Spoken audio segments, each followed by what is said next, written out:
โดยสบายดีสบายดีสบายดีสาวโสด สบายดี หลังจากที่ถ่ายทำไปเนาะได้ละบ่เดือนจ้ะวะ เดือนปลายเดือนเลย เดินพอสมควร ตั้งแต่คลิปนั้นมาก็บ่ได้มาหาเพิ่นเลยเนาะ แม่ คือบ่ค่อยว่างเลยแม่นบ่ ขายเลขคือเก่าบ่ ขายแต่ช่วงนี้บ่ได้ขาย ช่วงนี้เป็นเท่าใด โทรศัพท์มัน ยาก ก็เลยหยุดบ่ แม่น ปัจจุบันนี่หาขออนุญาตถามแบบมีผู้บ่าวจองแล้วบ่ บ่มี แบบว่าจองเป็นแฟนจองเป็นคู่ชีวิตนี่ยังบ่ทันมี บ่มีเป็นน้ำเฮาเองโทรศัพท์เฮามันอยากค้างนะบ่ค่อยได้ลิ้นรับปานใดก็เลยบ่ค่อยมี แต่ช่วงหนึงหาน่ามีแต่ตอนนี้เงียบไปแล้ว ตัวนี้คือเงียบเลย แม่น อ๋อ เมื่อก่อนนี่ตอนแรกที่ว่าเฮาถ่ายนี่มีคนเข้ามาอยู่สิบ่ แม่น แล้วพอหลังๆนี่แหละเจ้าบ่ได้เล่นโทรศัพท์บ่ แม่นบ่ค่อยได้ลิ้น อ่าเฮ็ดให้เพิ่นนี่หายไป แม่น อืมบัดตอนนี้ได้สิแบบว่าคุยกับเพิ่นได้อยู่บ่ซะ ได้อยู่ อืม บางคนก็เงียบหายไปเองบางคนก็ อืม เพิ่นบางเทื่อหายความหวังแล้วก็ไปเอง เออ ให้ความหวังแล้วก็ไป เออ แต่ละคนนี่คุยได้โดนอยู่บ่นังล่ะ บางคนก็โดนบางคนก็บ่ได้โดน 2-3 เดือนได้อยู่บ่ บ่ฮู้ว่า แต่ละคนนี่บ่ฮอด 2-3 เดือนซ้ำ บางเทื่อเพิ่นก็หายเงียบหายไปเลย เออ เพิ่นมาตัวให้ความหวังแล้วเพิ่นก็เงียบหาย เออทรงสิจริงจังบ่เบิ่งนี่ทำอิฐเบิ่งเพิ่นนี่ก็ทรงสิจริงจังอยู่บ่ แม่นเพิ่นแบบเว้าคือสิจริงจังแต่แบบแล้วแบบเงียบหาย ไปเลย อืมเจ้าเฮ็ดหยังบัดนี้เฮ็ดหยังได้แน่บัด เห็นยังบ่ได้เลยทักไปหาเพิ่นก็บ่ตอบบางเทื่ออ่านก็บ่ตอบก็บ่ฮู้เนี่ยสิเฮ็ดเลย เออ โทรไปเพิ่นก็บ่รับบ่ แม่บางเทื่อเฮาก็บ่กล้าโทรเด้ย่านเพิ่นแบบคาเวียก อืม มีแต่แชตเอา เออถึงว่าสิแบบ อยากโทรแต่ว่าบ่กล้าโทร แม่น อืมอันนั้นเป็นสาเหตุที่ว่าเฮ็ดให้ต่างคนต่างแบบเงียบไปเลยเนาะ แม่น เออ อีกอย่างนี้แต่ละคนคุยก็คือบ่ดนเลย แม่น ด้วยแบบว่าโทรศัพท์ติดๆขัดๆแน่ แม่นเป็นนำโทรศัพท์ติดๆกันคัด อืมก็มีส่วนหลายเลยเนาะส่วนหลายเลยที่เพิ่นว่า ติดต่อเจ้ายาก อืม แบบว่าบ่ค่อยตอบอะนะอืมมีบ่ 2-3 มื้อตอบเพิ่นเทื่อหนึง มีบ่ว่าบ่ค่อยได้ลิ้นเด้บางเทื่อ แสดงว่า FC เว้านี่เป็นความจริงเนาะ เฮาแบบบางเทื่อก็ยากนำเด้เฮาก็เลยบ่ได้ค่อยได้ลิ้น อืม FC เพิ่นว่าน้องผาสุกเป็นอะไรเพิ่นว่าเนาะ 2-3 วันยังไม่ตอบบางที 2-3 วันตอบคำหนึงเพิ่นว่าแบบเฮาบ่ถึกสตากับเพิ่นบ่เฮาจังแบบว่าบ่ค่อยเว้าหลายกับเพิ่นบ่ค่อยแชทหลายกับเพิ่น ก็ถือแต่ว่าเฮาบางเทื่อเฮาก็ยากเด้ก็เป็นนำโทรศัพท์เฮามันอยากค้างนำเด้เฮาก็เลยบ่ได้ค่อยลิ้นปานใด อืม มาต่อกันเนาะทุกคนเมื่อกี้นี้แดดโพดเนาะ ตอนนั่งก็บ่มีแดด ตอนนี้มีแดด ต่อกันเรื่องราวที่ว่าบ่ถึกใจบ่หรือว่าอันใดเนาะ ก็ถือใจเพิ่นก็เว้าม่วนลมณ์ดีเฮาก็เว้าม่วนลมณ์ดีกับเพิ่นแต่ว่าบางเทื่อเฮาเว้าแบบนั่นนี่บ่ถูกใจเพิ่นบ่เพิ่นบางเทื่อเพิ่นก็เงียบหายไปเลยหันนะ อืมก็ถามเพิ่นไปตรงๆอยู่บ่แบบเฮาเฮ็ดหยังผิดบ่เพิ่น บ่ คื กล้าถามเพิ่นเพราะว่าขนาดแชทไปเพิ่นยังบ่ตอบบาง เออหรือเพิ่นอาจจะมีเมียบ่ บ่จำเพิ่นคือกันเพิ่นก็ว่าบ่ได้ว่ามีเมียเพิ่นก็บ่ได้ว่ามีเมียเด้ เออ แต่ละคนที่ว่าเข้ามาเพิ่นก็แนะนำโตแนะนำอีหยังอยู่บ่ว่าเคยมีลูกมีเมียหรือว่านั่น แนะนำบางคนก็แนะนำเคย ส่วนหลายเป็นผู้บ่าวโสดบ่ แม่น อืมแลอ่ายันว่าแบบมีแต่หนมโสดอีหยังที่เขามาพอห้างพอใหม่ก็มีอยู่บ่ มี อืมทั้งเจ้าบ่ได้ติบ่ที่ว่าเพิ่นมีลูกมีหยังจังซี่ บริตี และปัญหานี่คือ โทรศัพท์อย่างเดียวเนาะตอนนี้ แม่ เนาะ น อืม ปัญหาคือโทรศัพท์ หลายคนบางทีเพิ่นก็ว่าเจ้านี่บ่มีตัวตนเนาะ ฮะ หลายคนเพิ่นว่าเจ้าน่ะบ่มีตัวตน มี อืม บางเทื่อเพิ่นโทรมาเฮาก็หับเปิดกล้องได้เทื่อเพิ่นโทรมาเฮาก็หับเปิดกล้อง อืม เห็นหน้ากันคักแน่ อืมเพราะว่าเอื้อยนี่เอาไลน์หรือว่าเฟซหายไปเนาะในบางมื้อเจ้าก็คือเจ้าบ่ได้ลิ้นเลยแล้วก็บ่ได้ตอบเลยเลยเพิ่นก็ว่าทางเอื้อยเอาไลน์หรือว่าเฟซปลอมให้บ่หั่นน่ะ อ๋อ เพราะว่าเงียบบ่มีการตอบ มัน เล็บ มันยาก แล้ววันนี้สิบ่ยากบ่บัดนี้หรืออะไร จะพยายาม สิพยายามกว่าเก่า อืมเปิดใจรอบนี้อยากได้ผู้บ่าวนิสัยเป็นแบบใด นิสัยดีบ่ขี้ตัวบ่แบบว่าบ่ตัวกันเฮาอะไรนะ บนตัวแบบใด เสื้อใจ อืม แล้วก็บ่เงียบ หายไป อืมถ้าคุยไปคุยมาแหละเพิ่นบ่มักเฮาเพิ่นบ่ถึกสตากับเฮาเพิ่นบอกตรงๆจะสิบ่เสียใจบ่ ก็บ่เสียใจก็ดีใจเพราะว่าเพิ่นก็บอกตรงๆเลยเด้คันเงียบหายไปเลยแบบนี้ก็รู้สึกแบบว่าบ่ดีบางเทื่อเพิ่นผิดใจหยังบ่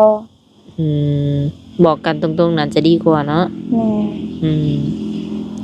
ช่วงนี้มีเวลาว่างพอที่จะให้หนุ่มๆมาหาได้อยู่บ่ ว่างอยู่มีเวลาว่างอยู่ อืม ถ้าจักหน่อยนี่ลงนาบ่ว่างเลยถ้าลงนานี่ อืม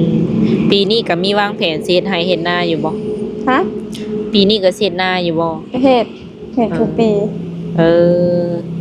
ถ้าลงนานี่แม่นสามารถไปหาได้อยู่ตรงนา แม่นบ่ได้ลงดำนาเลย อืมอย่าถ้าว่าดำนานี่เพิ่นอยากมาเบิ่งก็ได้บ่หรือว่าบ่ต้อนรับเลยช่วงดำนา ส่งดำนา แม่นช่วงเฮ็ดไร่เฮ็ดนาจักหน่อย เอาเพิ่นมาแหวะลงมาเบิ่งก็ได้แต่ถ้าว่าเพิ่นมานั่งลิดนี่โอ้ย่านบ่ว่างพวกค่าดำนาเดิย่านยาก อืมย่านบ่มีเวลาให้เพิ่นน่ะบ่ แม่น อืมหน้าร้ายบ่นาเจ้า บ่หลาย ถามว่าดำ แต่ว่าปีนี้ดำ2คนพอลูก เออ เอื้อยไปเฮ็ดเวียกเมืองไทยเบิด โอ้ก็เลยได้ดำ2คน แม่น ถ้าสมมุติว่าจ้างก็มีคนมาอยู่บ่ น่าสิยากบ่ค่อยมีแล้ว แรงงานเนาะ แม่น แรงงานหายาก นอกจากทำอิฐมูลแล้วก็ท่ายมูลนี่น่าจะมีคนงานมาอยู่ จะมี แสดงว่าเจ้าก็ต้องได้เฮ็ดกับพ่อ2คน แม่น คิดว่าสิเฮ็ดแบบแตกอยู่บ่ปีนี้ หมายถึงว่าคิดว่าจะเฮ็ดเบิดอยู่บ่นาเฮาปีนี้ ก็บางเทื่อก็หวานน้ำหวานครึ่งหนึงแล้วดำครึ่งหนึง หวานครึ่งหนึง หักดำเป็นแล้วก็ลูกไก่หยังได้เบิดเนาะ ได้ เอื้อยไปไทยแนวนี้เลยเฮาสิได้ไปอยู่บ่ซะ บางเทื่อก็บ่ได้ไป เพราะว่าเอื้อยไปแล้วเด้เนาะ แม่น แม่นี่คือเพิ่นจะบ่ได้ดำบ่ความหมายว่า บ่เพิ่นยาก เพิ่นเฮ็ดหยัง เพิ่นถ่าเฮ็ดอยู่เฮ็ดกินแบบนี้เด้เพิ่นก็อยู่เฮือน เออ เอาหลาน เออลูกอันเอื้อยก็ต้องได้อยู่นำแม่เจ้าบ่ แม่น อืมดังนั้นก็ต้องได้เฮ็ด2คน โดย ตอนนี้นี่ยังใส่ไลน์หรือว่าเฟซเก่าอยู่บ่ ย่างใส่คือเก่า สำหรับคนที่ว่าเพิ่นท่าจีบเจ้าอยู่นะแต่ว่าเจ้าบ่ตอบเนาะบ่ฮู้ว่าตอนนี้ก็ตอบหรือยังบ่จัก เพิ่นทักมาใหม่นี่ก็สิตอบเพิ่นอยู่บ่คิด ต ว่า อบ บ่ได้หายบ่ได้เครียดเนาะ บ่ พร้อมให้โอกาสคนใหม่แล้วก็คนเก่าอยู่บ่ แม่น ตอนนี้นี่คนที่ว่าเฮ็ดให้แบบใจเฮามันบั่นไหวนี่สัก10หรือว่า20%นี่มีบ่ ตอนนี้ยังบ่มี ยังบ่มี ตั้งแต่เปิดใจจนถึงปัจจุบันนี่ก็ยังบ่มีเลย ย่างผมบางเทื่อเพิ่นก็เงียบไปดิ เออ มันพาสิเริ่มบันไวกับเพิ่นแล้วเพิ่นก็เงียบ เออ เริ่มจริงจังเพิ่นก็เงียบ เออกำลังสิให้เปอร์เซ็นต์ผัดหายไปอีกแล้ว ม่น อืมถ้าสมมุติว่าเนาะเพิ่นอยากจริงจังกับเฮาเพิ่นอยากให้เฮานี่คุยกับเพิ่นผู้เดียวเนาะอยากให้เฮาปิดใจเพื่อเพิ่นอีหยังประมาณนี้หั้นนะก็คิดว่าสิปิดใจกับเพิ่นได้อยู่บ่ ก็ต้องทักมาลมกัน อืม มาศึกษาเบิ่งใจกันไปก่อน ถ้าสองฝ่ายโอเคก็พร้อมปิด อืมเบิ่งโดนบ่ประมาณจักเดื แม่ อน น ประมาณจักเดือนจังสิตัดสินใจได้ ก็ต้องเบิ่งสองคน อืม ก็บางเทื่อก็บ่โดนเดทหาสองคนเฮา อืมบางทีไวก็มีเนาะ แม่น คุยเข้ากันแล้วก็ปุบปับเลยก็มี ยังบ่มีไผบ่มาหาเจ้าฮอดเฮือน ยังบ่มี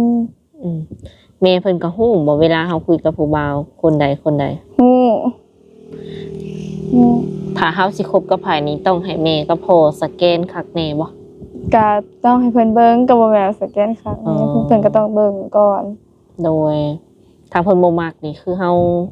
ก็สิบ่คุยบ่ บ่แล้วแต่ลูกตัดสินใจเลยเพิ่นก็บ่ได้ห้าม อืม คันเจ้ามักเพิ่นก็คือโอเค แม่น โทษแต่ว่ามาแนะนำแบบให้เพิ่นรู้จักซื่อๆเนาะ แม่น อืมยังคือเก่าบ่สามารถไปอยู่นํเพิ่นได้บ่ ยังคือเก่ายังคือเก่า เออถ้าเพิ่นอยากคบกับเฮาก่อนแบบในฐานะแฟนไปมาหาสู่กัน คิดว่าจะโอเคบ่แบบเป็นแฟนแล้วก็ไปมาหาสู่เที่ยวหากัน ได้ ไปหาเพิ่นก็ได้บ่เจ้า ได้ มีบัตรและ บัตรยังบ่ได้เบิ่ง คือกันบัตรตอนนี้ค่ะตอนนี้ยังบ่ได้เบิ่งเลยว่าเป็นแนวใด มาแต่โดนแล้วแหละ เอออันบ่ได้เบิ่งบัตรเก่าเจ้าน่ะบ่ แม่น ตอนจะมามันเบิดอายุว่าซะ ตอนมายังบ่เบิดแต่ว่าตอนนี้ยังบ่ฮู้ว่าเบิดหรือยังผมบ่ได้เบิ่งเลยเด้ตั้งแต่มา เออ อย่ามันเบิดอายุ ถ้าเบิดอายุนี่ต้องได้ไปต่อหรือว่าเฮ็ดใหม่ มีแต่เฮ็ดใหม่เลยค่ะว่า เออ มีแต่เฮ็ดใหม่ อืมเพื่อสิออกนี่ก็เป็นเดือน ไปต่อก็คล้ายๆเฮ็ดใหม่เลยค่ะว่า บ่ แม่น เพราะว่าบ่เคยเนาะเพราะว่าทางเอื้อเองก็บ่เคยแบบว่า ฮู้หยังเกี่ยวกับบัตรกับเบอร์นะ มันไปต่อกับเฮ็ดใหม่ก็อันเดียวกัน อืมบางทีมี FC เพิ่นอยากชวนไปเลินอันใกล้ๆเนาะเฮาก็ต้องได้มีบัตรจังไปได้ ถ้าเอาบัตรขาวนี่อาจจะได้ไปใกล้ๆเนาะ ฮอนหมกไปแต่ฮอนหมก เออ ไปบ่ได้บ่อยู่ในตัวเมืองกรุงเทพ บ่เดี๋ยวนี้แค่ให้เก่งขาดไปไสบ่ได้เลย ไปแต่ฮอนหมก เออ อันนี้เป็นความรู้ใหม่เนาะทุกคนเพราะว่า ทางสาวเพียงเองก็บ่ฮู้มี FC เพิ่นชวนไปลินอยู่เนาะเพิ่นว่าสามารถเอาบัตรขาวไปได้ก็เลยลองหาข้อมูลอยู่ตอนนี้ หึ ก็คือบัตรขาวนี่ไปลินแบบไกลๆทะเลนี่อาจจะบ่ได้เนาะ บ่ได้เลย เออ ไปฮอดแต่หมก บัตรขาว3มื้อ โดยแล้วเนาะ ต้องได้เฮ็ดบัตรก่อน โดยถามว่าผู้บ่าวเพิ่นขอ2ทางติดต่อมานี่ก็สะดวกแจ้งให้เลยบ่ สะดวกจะให้เลย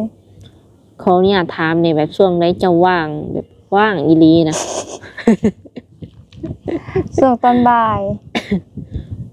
บ่ายหาบ่ายขึ้นไปเลยบ่หรือว่า บ่ายโมง 4-5 โมงก็ขายเลยบางเทื่อ แสดงว่าข่อยก็ตอบถืออยู่เนาะที่ว่าอันสิว่าได4-5 โมงนั้นเจ้าขายเลขเนาะเวลา FC เพิ่นถามว่าเอาจะเป็นหยังคือบ่ตอบอีหยังประมาณนี้ ขายเลขฮอดจักทุ่มนั่นล่ะ 7 โมง 1 ทุ่มเนาะ 7 โมงจักทุ่มวะ 1 ทุ่ม เราก็บ่จักคือกัน 1 ทุ่มนี่ถือว่า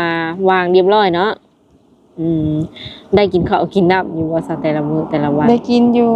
บ่เทื่อก็บ่ได้กินสำนักเขา เป็นหยัง บ่อยากมันบ่คืออยาก อากาศร้อนแฮงบ่กินเลย กินแต่น้ำ ว้าโต ตอนนี้น้ำหนักเท่าไหร่ ลงแล้ว ลง เหลย40ปลาย ตอนนี้อันไหน แม่น 40เท่าไหร่ ยังบ่ได้ไปติดแต่รู้สึกว่าลงแห้งตอนนี้มันมา บ่ได้อยากควบคุมอาหารดีเพียงแต่มันจอยเองบ่ แม่น โดยยันว่าอยากหุ่นดีลงและอดอาหาร บ่มันจ่อยลงเอง อืม เป็นนำบ่ค่อยกินข้าว ดึกมานี่ กินน้ำกินหยังได้ก็คือนอน แม่น อืม ไปหลินอยู่บ่ กับ ข้ามมาได้ไปหลินไปหยังอยู่บ่ มาเถื่อกับบางมื้อก็ไปเลินน้ำหมูอยู่ โด บ้าน ยได้ไปอยู่เนาะ แม่นโดนๆไปเทื่อหนึง แถบในเมืองแถบเซโนนี่เขาไปหลินเรื่อยอยู่บ่ มีแต่ไปซื้อของอยู่ของกิน ไปซื้อเครื่อง อืมโดย อันนี้ก็ครึมฟ้าครึมฝนเลยเนาะมื้อนี้สิไปไสต่อน้องละ บ่ได้ไปใส่ มื้อนี้ได้ลงแบบไปทำบุญอยู่บ่ ไป ลงวัดลงวาเนี่ยคือเจ้านี่ก็เป็นสาวแบบลาวธรรมดาหรือว่าเป็นสาวผู้ไทย สาวลาว บ่ได้ถือฮีดผู้ไทยบ่ บ่ได้ถือ เพราะว่าฮีดผู้ไทยกับฮีดอันลาวธรรมดามันอาจจะต่างกันเนาะ แม่น โดย แต่ก่อนค่ะพ่อเดี๋ยวนี้บ่ได้ถือแล้ว แต่ก่อนพ่อเป็นผู้ไทยแม่เป็นลาว อะไรตอนนี้เพิ่นบ่ได้เว้าว่าซะเพิ่นปะแล้วฮีดตัวนั้น แม่ มาแบบมาถือฮีดลาวธรรมดาสิบ่ แม่ ถ้าว่าตบว่าแต่งนี่ก็ลาวธรรมดานี่แหละเนาะ แม่ บ่ได้มีควาย บ่มี อดแล้วอดได้กินควายแล้ว เดี๋ยวนี้ทองคำขึ้นได้เดี๋ยวนี้ก็ แม่น คิดว่าจะสั่งถ้ามีคนพร้อมสั่งกับพวมกับเฮาเนาะก็อยากสั่งไว้อยู่บ่หรือว่าอีกจักปีจักหยังจังอยากสั่ง ก็เบิ่ง อืม ก่อนเบิ่งไปก่อนเป็น แล้ว แฟ ถ้า นกันไปก่อน เออความหมายว่าแบบเจ้ามักเพิ่นเลยเด้เจ้ามักเพิ่นเลยเพิ่นก็มักเฮาจังซี่นะก็สิพร้อมแต่งกับเพิ่นเลยบ่หรือว่าเบิ่งกันไปจักปี เบิ่งกันไปก่อนบ่พาวแต่ง อืม ยันเสียใจน้ำหลังหั่นน่ะก็เลยแบบต้องเบิ่งไปก่อน อืม สาวมาใหม่แล้ว อืม ไปพามาใหม่ไปอันนั้นมาใหม่แล้วย่านแบบเสียใจน้ำหลัง อืมเลยแบบว่าใช้ชีวิตแบบเป็นแฟนเป็นหยังไปก่อนบ่ แม่นศึกษากันโดนๆก่อน ยังบ่ทันอยากแต่งปุ๊บปั๊บ แม่น บ่อยากเป็นเจ้าของเขาบ่ ก็อยากเป็นแต่ว่าต้องแบบย่านหั้นนะคือย่าน เห็นหลายคู่ก็คือญาติ คือญาติเสียใจน้ำหลัง อืมโดยก็ประมาณนั้นเนาะทุกคน สรุปแล้วตอนนี้ก็ยังโสดและก็จีบได้คือเก่า แม่ โดย มีแต่ว่าทักมาเอาช่องทางติดต่อนำเฮาใหม่เนาะแต่สำหรับคนเก่าก็คือทักมาได้ก็ไลน์ตัวเก่าเนาะโอเค สุดท้ายนี้มีหยังอยากฝากถึงคนเก่าแล้วก็คนใหม่ที่สิเข้ามาบ่ ทักมาได้ อืม พร้อมตอบเสมอ โดย มีตัวตนเนาะ มีตัวตน โทรมาเห็นหน้าก็ได้ โอเค สำหรับคลิปนี้เนาะสาวเปียงกับน้องเพิ่นก็สิได้ขอตัวโจไว้ก่อนมื้อหน้ามาโอลมกันใหม่เนาะน้องละ โดย โดยสบายดี โดย